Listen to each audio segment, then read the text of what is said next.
Oh yeah, don't come too close, otherwise we look like massive. Yeah, massive just people. giant head people.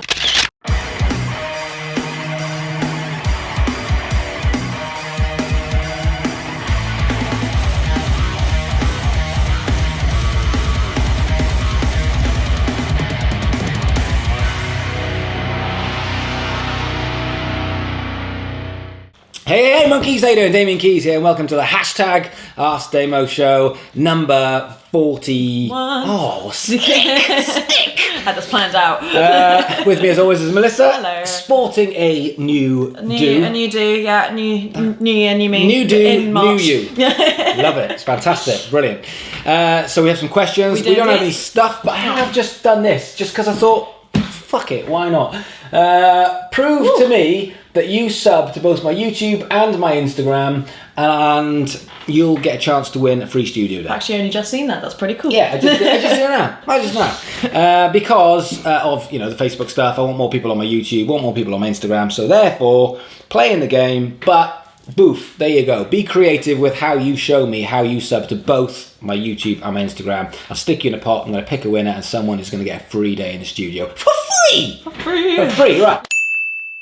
What questions have we? Well, I'll kick off with a question from Phil. He says, Hi, hi there, Phil. Damo. I'm budgeting around £1,000 for a live performance music video to enable me to apply for festivals and better live work for my session band. He's a solo artist. Okay. Is it better to go all in and capture a live video, or to spend that money on a studio production and music video to go with it? And then he wrote, TLDR, music videos live or not. So we had to look up what that meant. TR, which means? Too late, didn't read. How cool is that? It's too long, didn't read, and can I just suggest to everyone watching, whenever they get in touch with me or anyone where they actually want something, is TLDR, too long, didn't read. In other words, when people say, sorry about the essay, and then they write fucking essay, that's the story of my life. So TLDR, 4 words, done. I would like you to all stick to that rule. That's a good rule. Okay, so the question is, he's got £1,000. Yeah. That is a lot of money for one video. So here is my advice before you do this. My advice is, firstly, just think carefully before you spend £1,000 on a music video, whether it's live or whether it's a music video. Just because we are living in a time, from a consumption point of view, of stuff going in and coming out.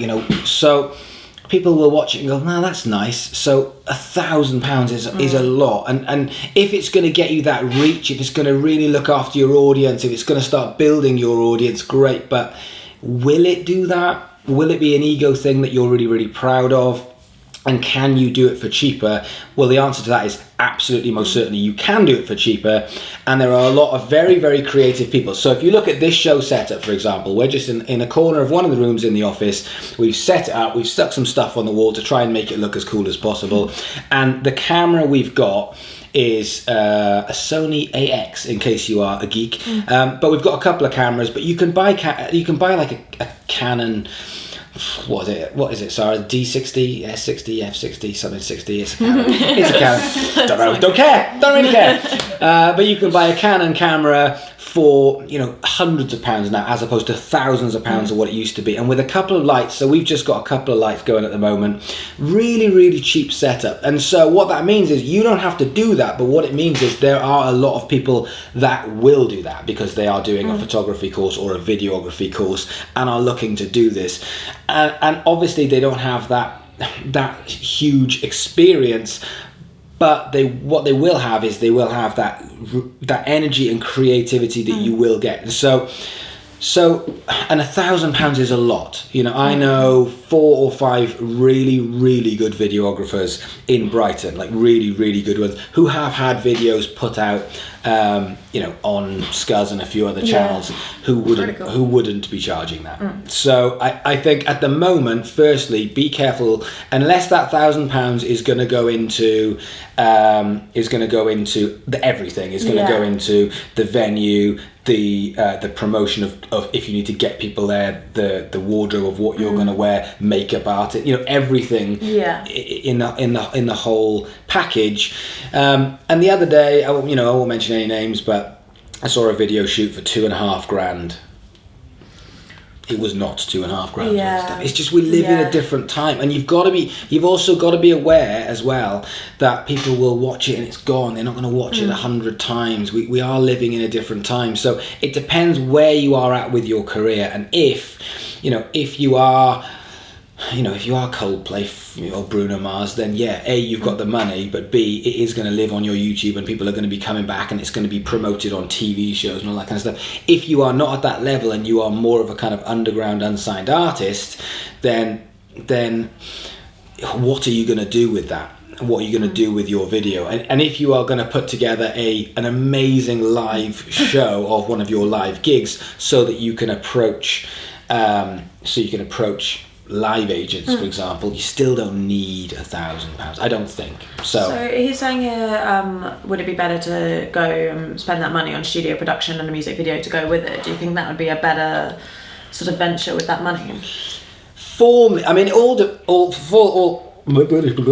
this, it depends on Phil's state of play with the money that he's got. If you've got money to burn, then why not? If you've got budgets. But if you are looking at potentially having to bring in, because a lot of people work on retainers, you can get managers on retainers, PR on retainers. If you're starting to look at all of these things adding up and you go, right, I've got my video, I've got my single coming out, what's the next thing I'm going to do? Then all of a sudden, £1,000 for a music video, you might be spending £1,000 for a PR campaign, you might be spending £1,000 for a manager over 2 or 3 months to help you out with some stuff. Then all of a sudden you're looking at 3, 4, 5, 6 grand. That's fine spending that money, but what are you looking to get out of it? So for me, it's always go into the end. What are we trying to get out of the thing that we are doing? So this is a classic example. What do I want? I want more people to come onto my YouTube and my Instagram. If I can get another couple of hundred people jumping around from platform to platform, then it's worth me spending 150 quid on a studio day. So it's the outcome first. With this, if you're going to make a video, if it's just going to sit there, and I see this all the time where people make videos and they go, oh, we're really, really proud of it, and it goes onto YouTube as a bit of library, a bit of stock footage that just goes on that they can just go, look what we did, aren't we fantastic?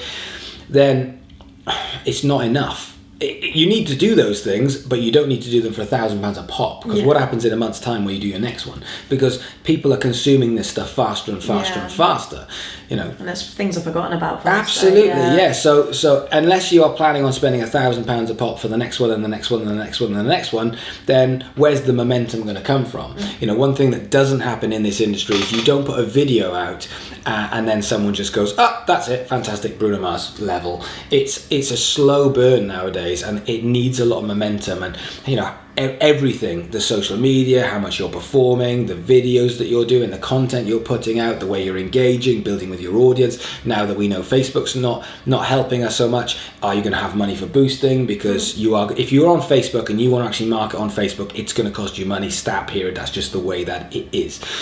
So therefore, all of these things are going to cost money. So for me, I am a big fan of the DIY. I'm a big fan of going and finding these creative people, going to a music college, and if you have to travel, you have to travel. But going to a videography college and actually finding some people who want to get involved in making a really creative video, you can do a lot for not much money nowadays. Yeah, more really, kind of collaboration based. If you have found someone that you just think, but the person who's doing this video, if it's someone like Sitcom Soldiers and they're doing you a massive discount, then great, but it's got to be in the big picture. So at the moment we're looking at one tiny aspect, and this is the amount of stuff that we've got to do, and that video is this much. So all of a sudden, what about all the rest of the stuff? Do you have budgets for that? How is the video going to fit into all that? If you are going to go to the next part of the question, which is it better to capture a live video or spend the money on a studio production? I don't think it makes too much difference for me. I think what this is about building momentum. This is about someone seeing it and wanting to share it and remark on it and come with you on your journey. So it's whatever you think suits. I don't think there's a right or wrong answer to that. Okay, cool. So, question 2. Cool. This is from Jake. Hi Damo, cheers for answering my question the other week. Me and my band have 2 unreleased recorded tracks and are recording a music video early April. In terms of releasing a single with a lyric video and then releasing the second track, would it be more beneficial to wait until we had more content, such as an EP, album, more singles, another video, so that we can plan 6 to 12 months of sustained releases and maintain momentum and buzz around the band? Cheers in advance. Okay, so the question is, shall we do a bunch of stuff so that we can actually roll it out, or shall we be doing stuff on the go? Well, the answer to that is, if you can do it on the go, you have to do it on the go. Yeah. Because the amount of stuff that you can do or need to do, the more stuff you do, the better. If you are going to make a bunch of stuff, that will work. It absolutely will.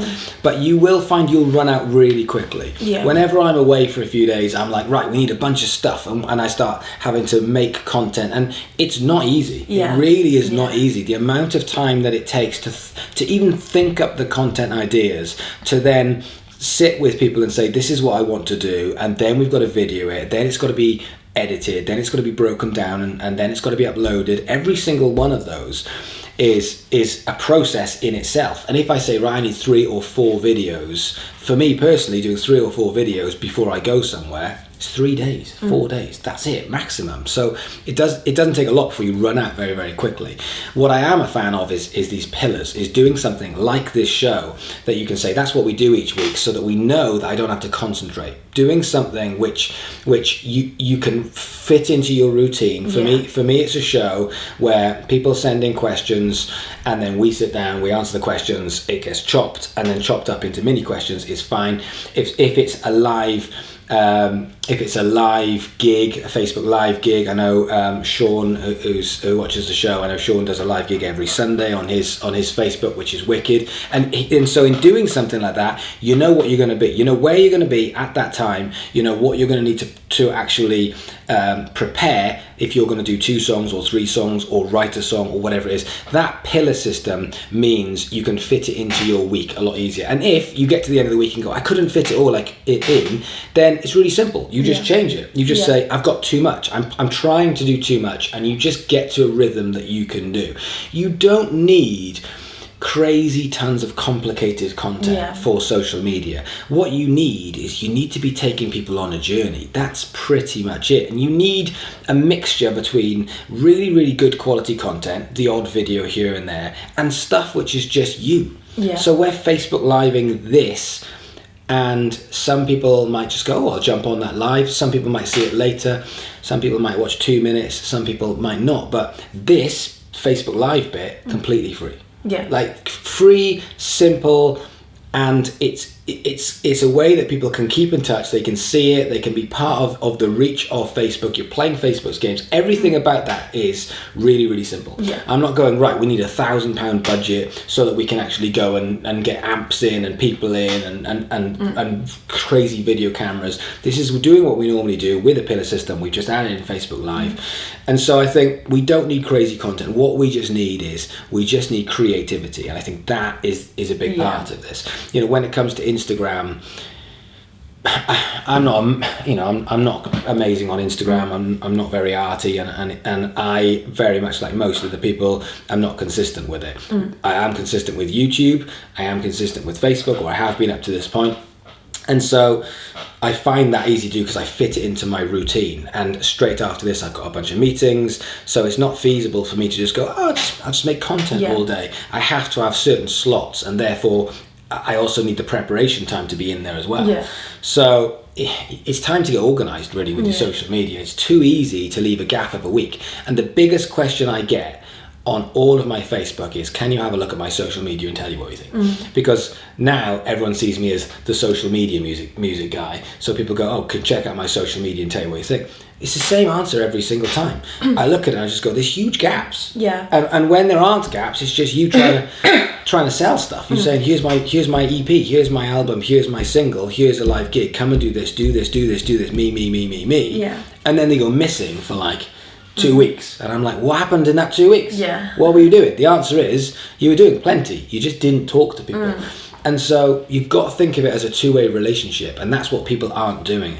This is just a chance, just like we're having a conversation, for us to have a conversation. And people have to get used to this Facebook Live.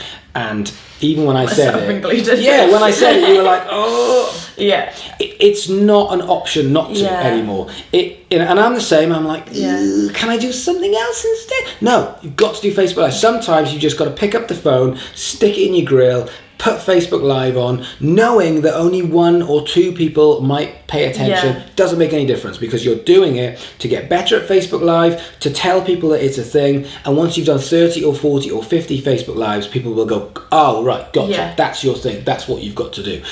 So I can't even remember what the original question was. So planning content in advance. So. Oh, right, yeah. So for me personally, I think that the content as you go is always going to be the best way of doing it, because it's fresh, it's real, it's an actual story. But if you physically can't do it, then find a way of actually, getting together on a Monday and making a week's worth of content every single week. And maybe perhaps it's better to do it that way as opposed to perhaps planning 6 to 12 months of content, because to plan that much, you'd have to put your career on pause for quite a while, surely. Yeah, and also, good luck with 6 to 12 months. I'm writing a book, or I've pretty much written a book. I've written a book on social media. I've given it to 10 people to say, please, can you look at this? Everyone from people who know nothing about social media to social media experts. In the time it's taken for me literally to give the book to people, this is a week and a half. 3 things that I'm like, oh God, I've got wait a minute. Yeah. Because social media moves so fast. You try doing 6 to 12 months.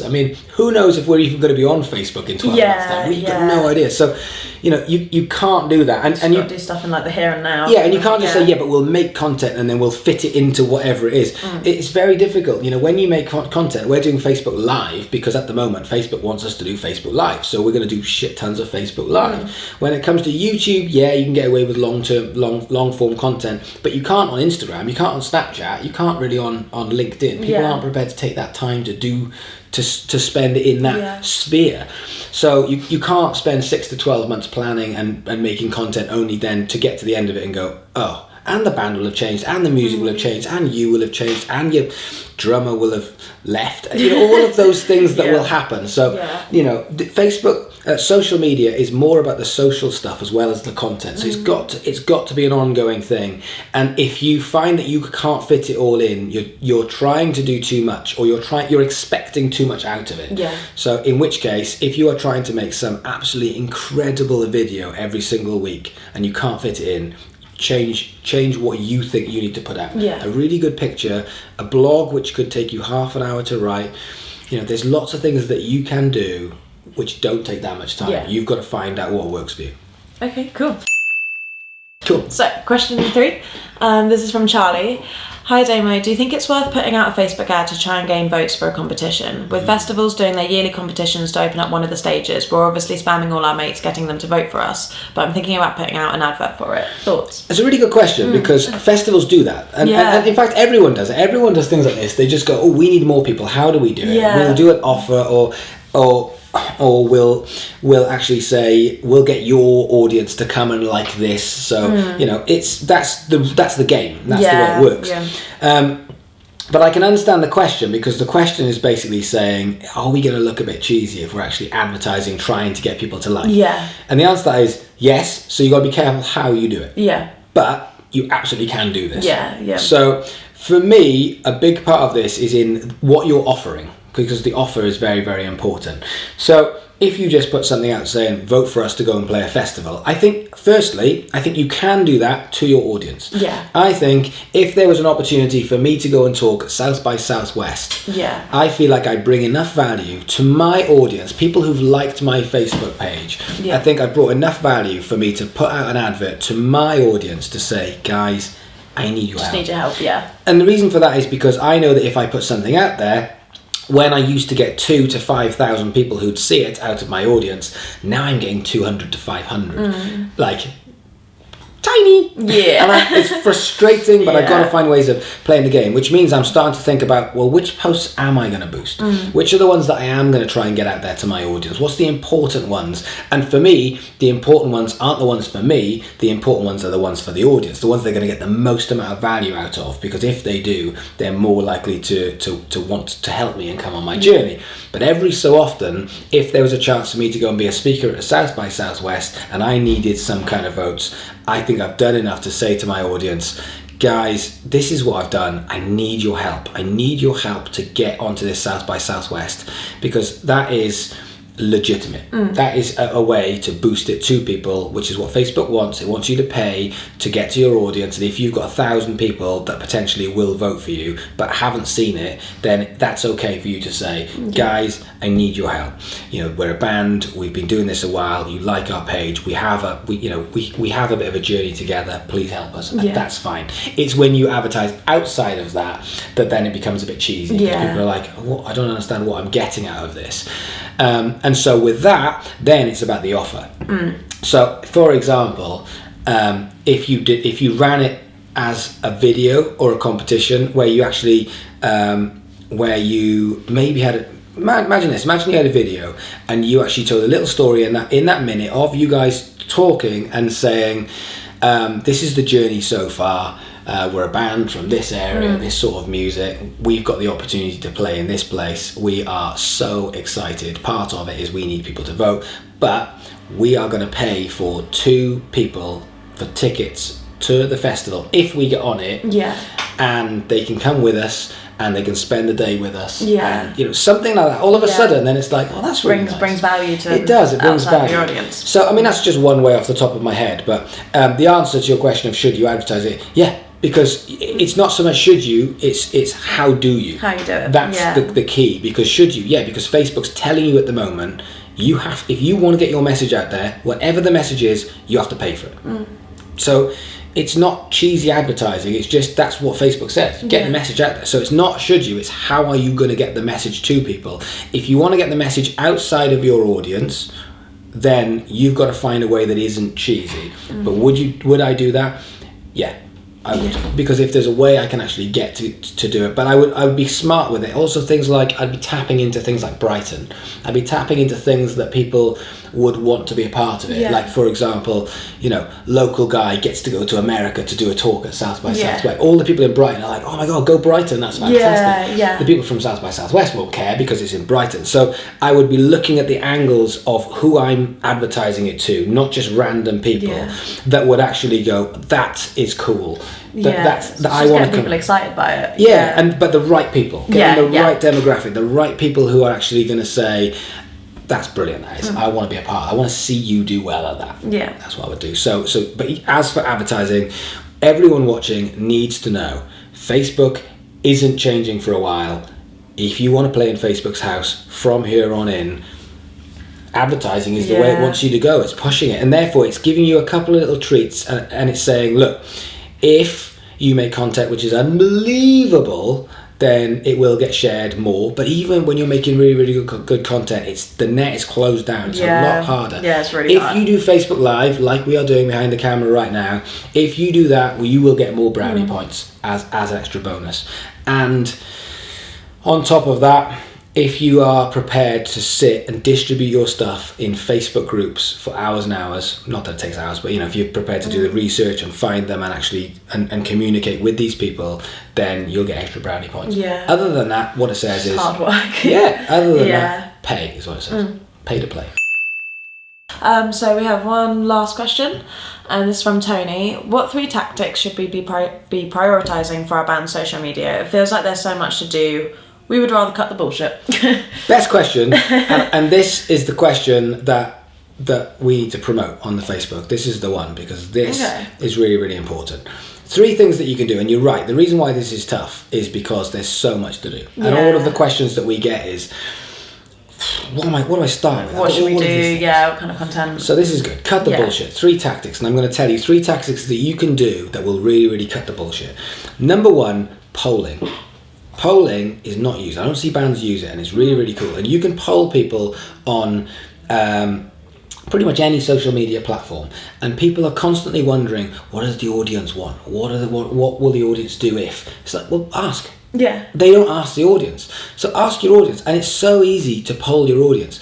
Poll your audience, and here is the golden nugget for polling. You can poll people every day.